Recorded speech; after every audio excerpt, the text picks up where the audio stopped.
She thought about abandoning Walter, but just couldn't do it.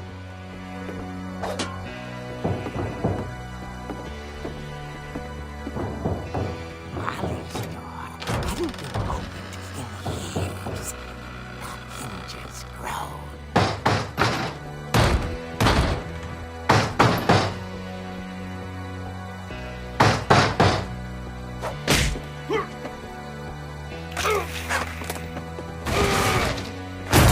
He wasn't moving, but she sensed the story might not be over yet.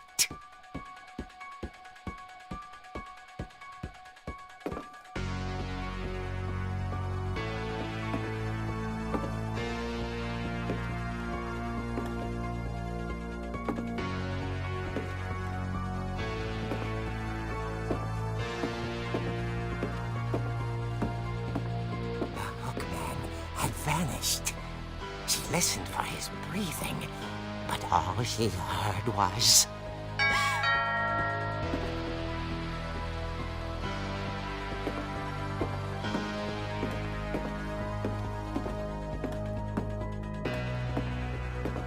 Someone at the door was dying to speak to young Barbara. At the door, she heard whispering. Was coming from inside the house.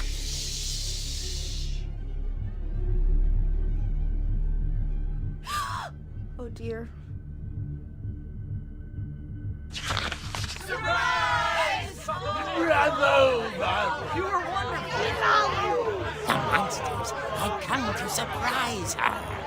For Barbara, it was a dream come true. Then she saw what kind of monsters they were, and she realized what was about to happen.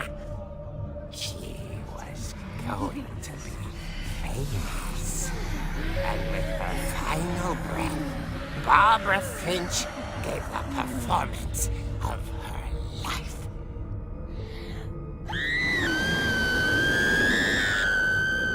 I wasn't there myself, but I hear Barbara was magnificent.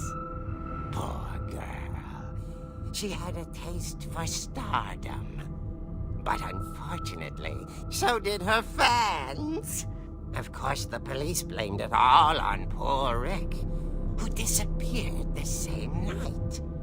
And little Walter, hiding under his bed the whole time.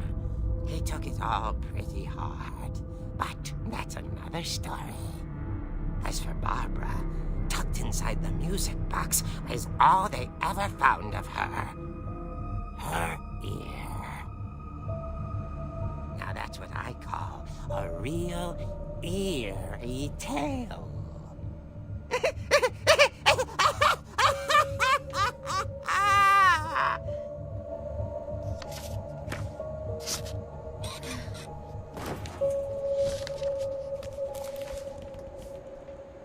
Edie told me all Barbara wanted was to be remembered, as absurd as that comic was. Maybe what Edie saw was a happy ending.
I guess now I know why Mom didn't like me playing with the music box.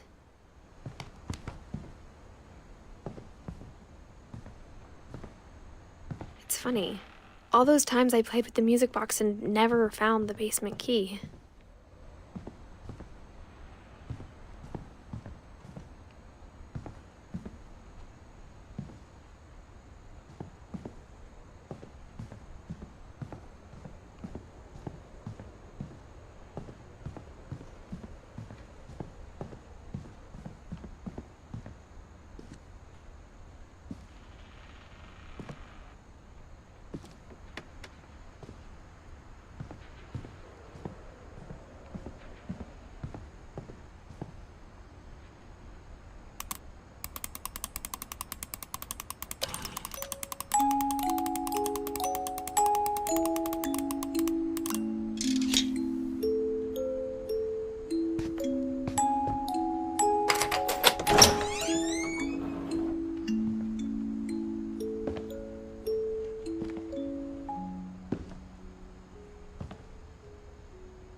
Mom said the basement was off limits, unless I wanted another tetanus shot.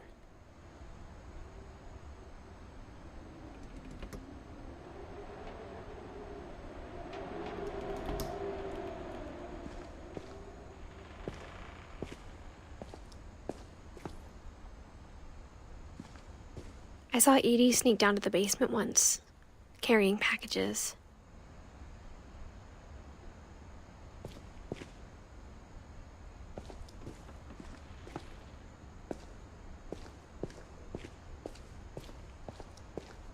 I thought maybe she was hiding presents.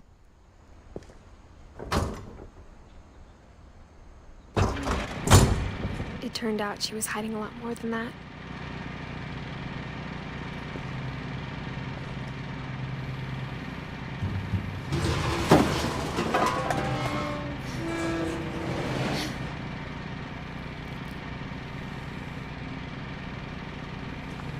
I remember asking Mom once about where Walter had gone. She said after Barbara died, he got as far away as he could.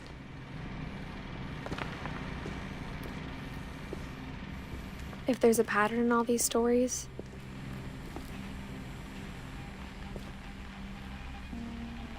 I think it's that none of us has gotten very far.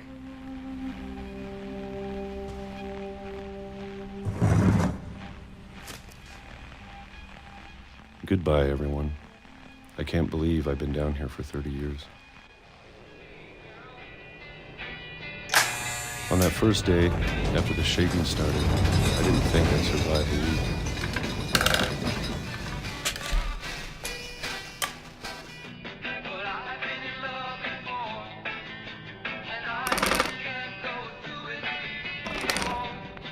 But after a few days, I settled into a routine.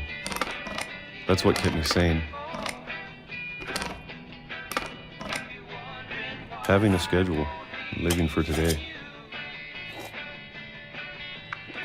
I always expected to be dead tomorrow. But if you wait long enough, you get used to anything.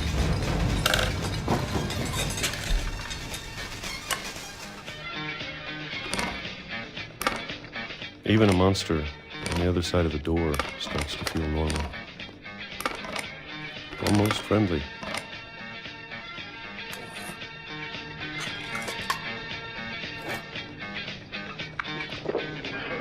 And then one day, everything just stopped.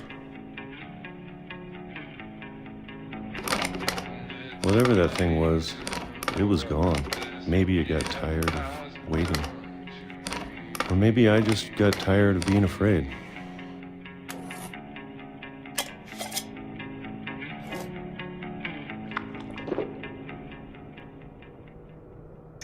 It's been a week now, the longest in 30 years. I'm done waiting. I have to leave while I still can.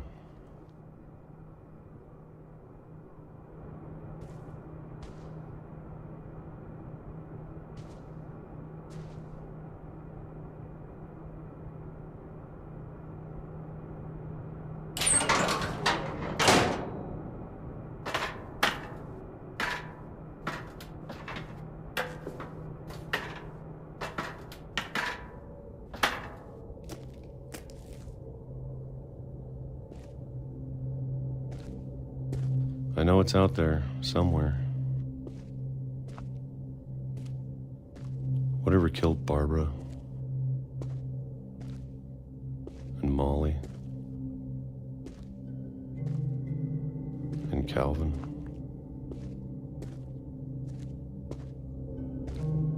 Maybe this is all a mistake. But I need to stop living the same day. Even if it kills me.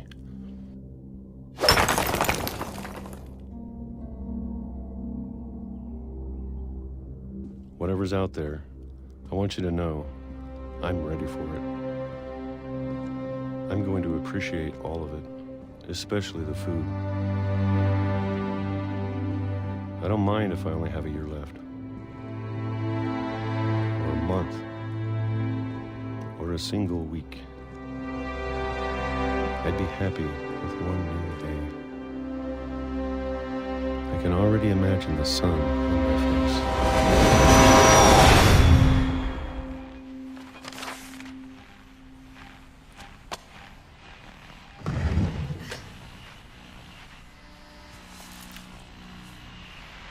Walter died when I was 6. I can't believe my mom never told me he was down here.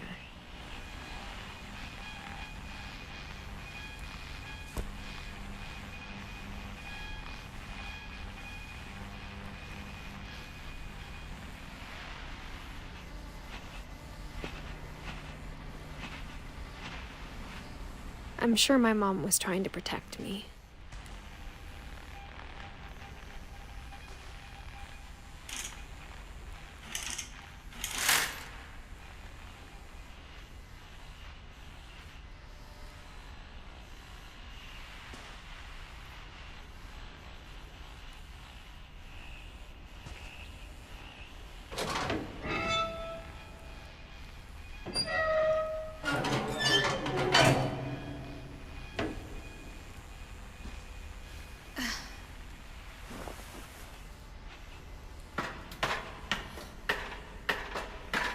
Maybe she was afraid I'd end up like Walter.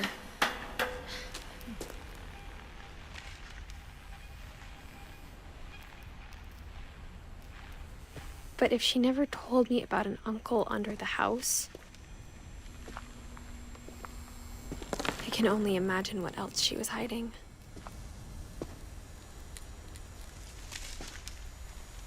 I don't want to make the same mistakes she made.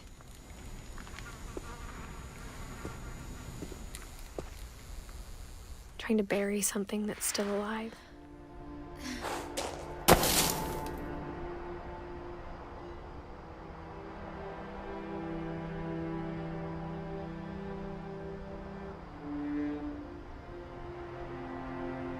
Now that there's only one of us left, or maybe 2,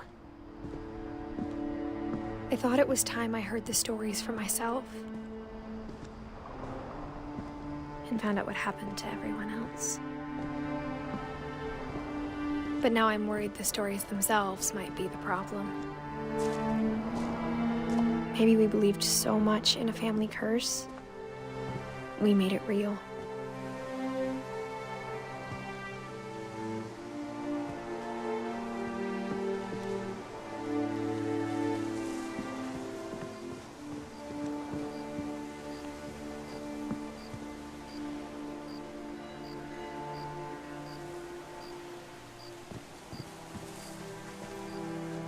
I don't know if I should even be writing this.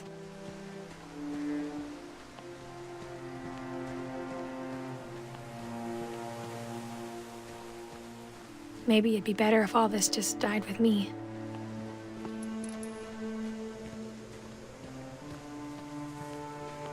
I thought you should know about your family.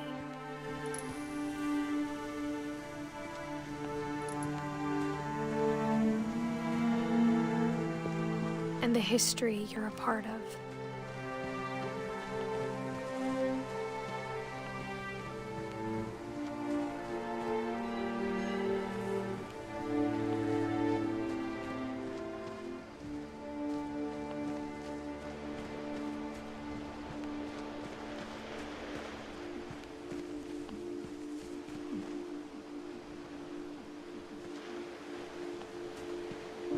Though to be honest, I feel as lost as you probably do right now. I think the people in these stories believed them, for what that's worth.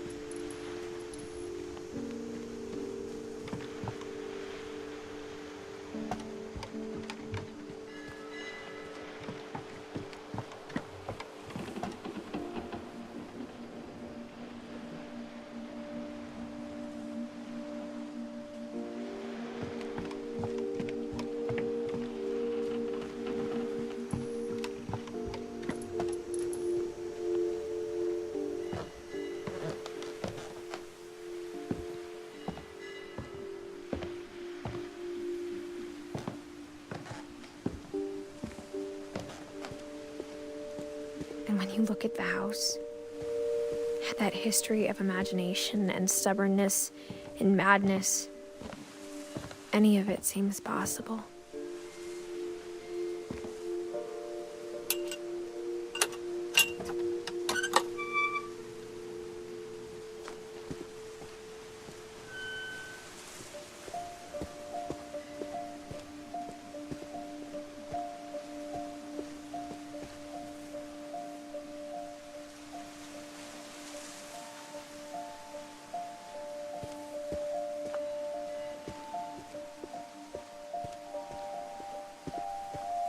I think we've been surrounded by death for so long, we've just gotten used to it. What kind of family finishes building a cemetery before starting the house?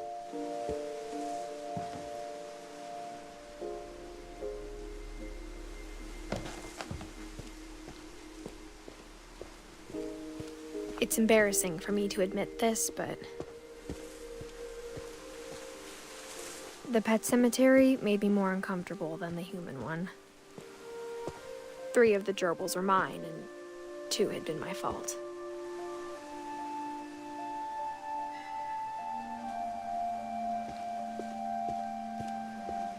Sven built the house, but it was Edie who designed the cemetery.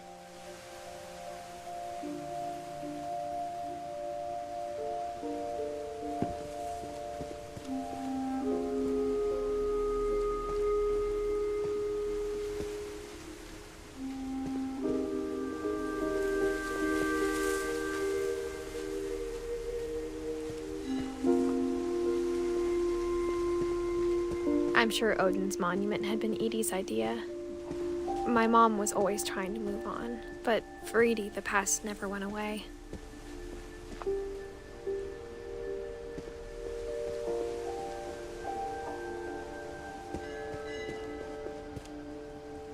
She could see it poking out of the water at low tide.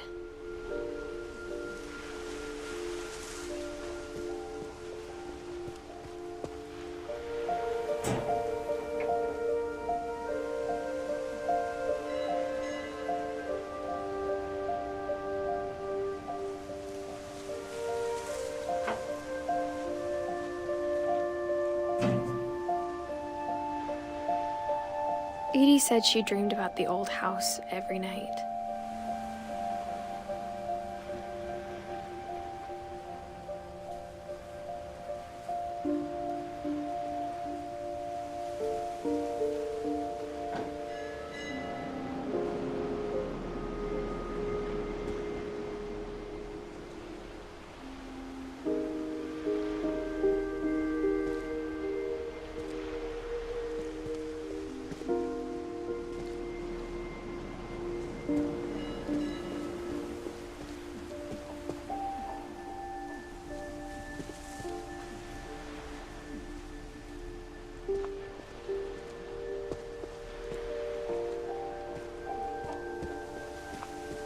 Edie's side was always easier for me to understand.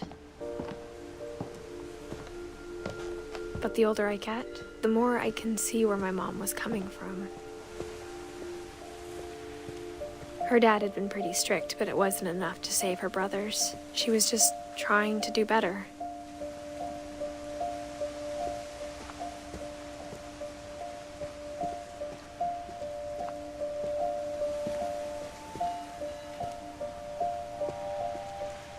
She lost 2 of her brothers, just like I did. I get why she tried so hard to protect us. We never found Milton's body, so my mom insisted we were putting up a monument, not a tombstone.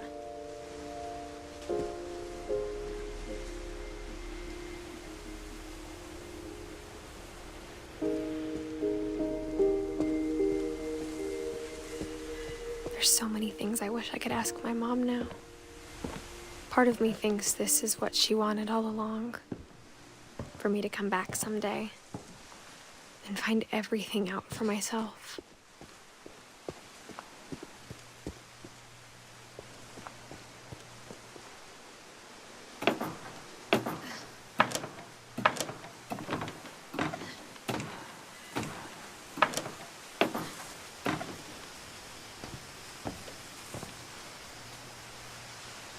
But looking back on it now, if she told me there was going to be so much climbing, I never would have come when I was 22 weeks pregnant.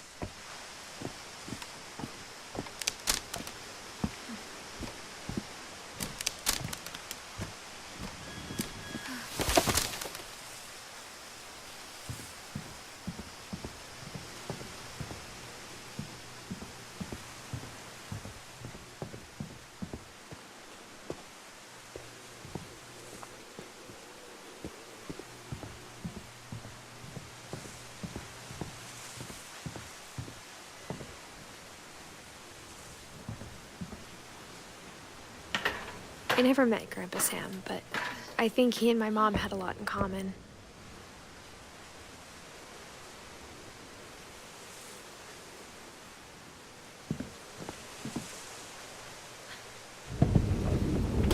They were both pretty intense.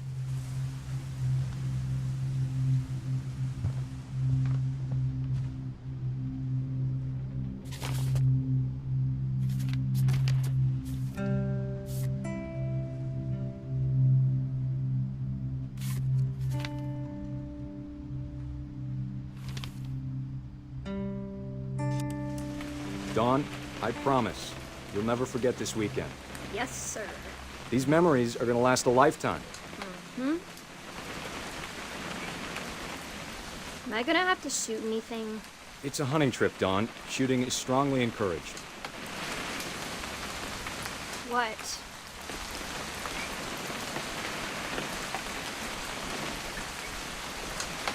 It's too early, Dad.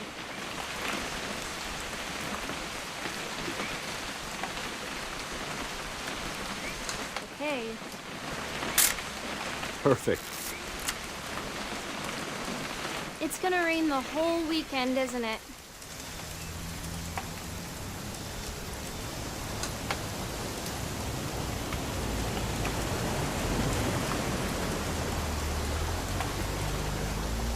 Please just take the damn picture. Hey, language. I will never forget this weekend, Dad. That's the spirit. Okay, got it. I'm gonna take some pictures, okay? Just be careful. That camera's older than you are.